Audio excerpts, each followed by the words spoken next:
WBC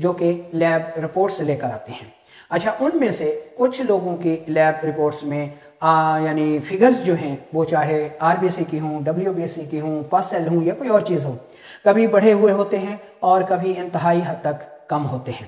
یہی صورتحال جو ہے وہ وائٹ بلڈ سیلز کی ہے کہ بعض صورتوں میں وائٹ بلڈ سیلز بڑھے ہوئے ہوتے ہیں اور بعض لیب رپورٹ میں وائٹ بلڈ سیلز جو ہے وہ کم ہوتے ہیں۔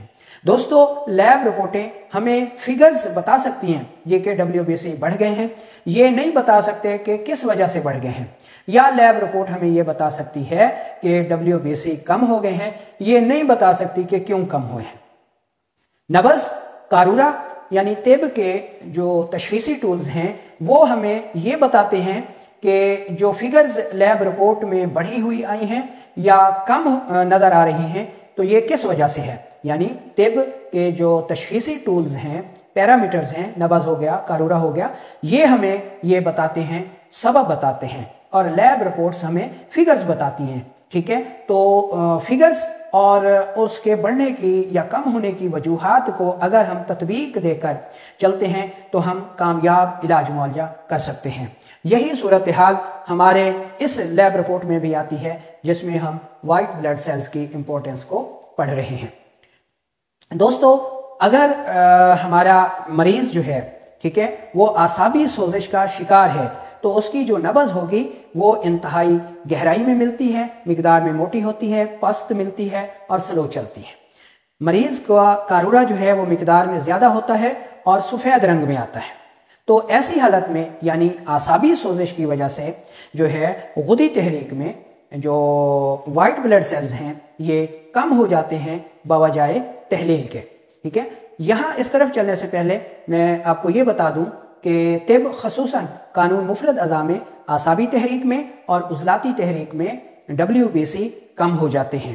ٹھیک ہے، اعصابی تحریک میں بوجائے تحلیل یعنی غیر طبعی حرارت کی وجہ سے WBC ٹوٹ جاتے ہیں، اور عضلاتی سوزش میں WBC کی مقدار کم ہو جاتی ہے، جبکہ غدی تحریک میں یعنی غدی سوزش میں وائٹ بلڈ سیلز جو ہیں وہ اپنی نارمل مقدار سے بڑھ جاتے ہیں۔ یعنی اعصابی امراض اور عضلاتی امراض میں WBC جو ہیں وہ کم ہو جاتے ہیں، اور غدی امراض میں، جگر کے امراض میں WBC جو ہے وہ اپنی مقدار سے بڑھ جاتے ہیں۔ اگر ہم طب یونانی کو دیکھیں تو بلغمی مزاج میں اور سوداوی مزاج میں WBC جو ہے وہ کم ہو جاتے ہیں۔ ٹھیک ہے، اور صفراوی سوزش سے جو WBC ہیں یہ بڑھ جاتے ہیں۔ اتنے تک ہمیں معلوم ہو گیا۔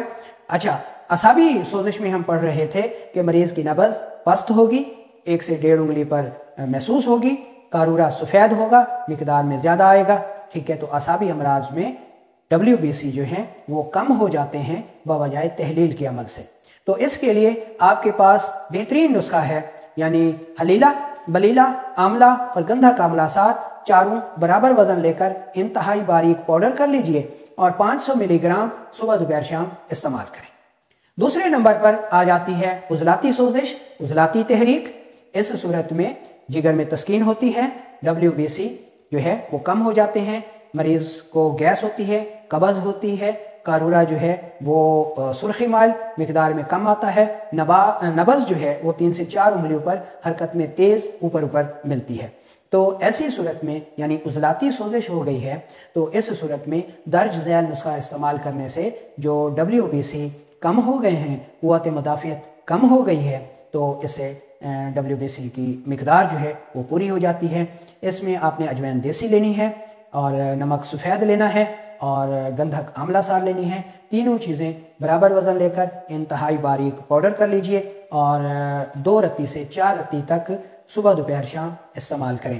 اچھا، ایسی صورت میں جب تیزابیت کی وجہ سے، ترشی کی وجہ سے WBC کم ہو جاتے ہیں، قوت مدافعت کم ہو جاتی ہے، تو شہد اور دیسی گھی جو ہے وہ بہت ہی زبردست افادیت دکھاتے ہیں۔ اس صورت میں ان کو بھی نہ بھولیے گا۔ اچھا، تیسری صورت جو ہے جس میں غدی سوزش آ جاتی ہے، صفراوی سوزش آ جاتی ہے، تو اس میں WBC بڑھ جاتے ہیں، جیسا کہ سوزاک میں، ورم رحم میں، صورت انزال میں۔ ٹھیک ہے، تو ایسی صورت میں WBC جو ہے وہ بڑھ جاتے ہیں غدی سوزش میں۔ نبض، حرکت میں تیز، قوام میں نرم یعنی دبانے سے دب جاتی ہے اور درمیان میں ملتی ہے۔ مریض کا جو قارورہ ہوتا ہے وہ زردی مائل اور قطرہ قطرہ جلن کے ساتھ آیا کرتا ہے، اور لیب رپورٹ میں WBC کی جو تعداد ہے وہ بڑھی ہوئی ملا کرتی ہے۔ تو ایسی صورت کا علاج ہم نے کرنا ہے جی ملٹھی، سہاگا بیریاں اور گندھا کاملا سار برابر وزن لے کر انتہائی باریک پاؤڈر کر لیجئے اور 1 گرام صبح دوپہر شام استعمال کیجئے۔ تو ان 3 مختلف آرگنز کی سوزش کی وجہ سے جو WBC کی ریشو ہوتی ہے وہ لیب رپورٹ میں نظر آیا کرتی ہے۔ تو مختصر طور پر ہم یہ کہہ سکتے ہیں جی کہ اگر لیب رپورٹ میں لیکوسائٹوسس ٹرمز کا استعمال ہے تو یہ غدی سوزش ہے، اور اس میں جو WBC ہیں وہ اپنی مقرر کردہ مقدار سے بڑھ جاتے ہیں۔ اور اگر لیب رپورٹ میں لیکوپینیا کی ٹرم استعمال کی گئی ہے تو ایسی صورت میں مریض یا تو اعصابی سوزش میں مبتلا ہوگا یا عضلاتی سوزش میں مبتلا ہوگا۔ نبض سے ہم اس کی پہچان کر سکتے ہیں۔ تو امید ہے کہ آج کی اس ویڈیو سے اطباء کرام کو بہت زیادہ فائدہ حاصل ہوگا۔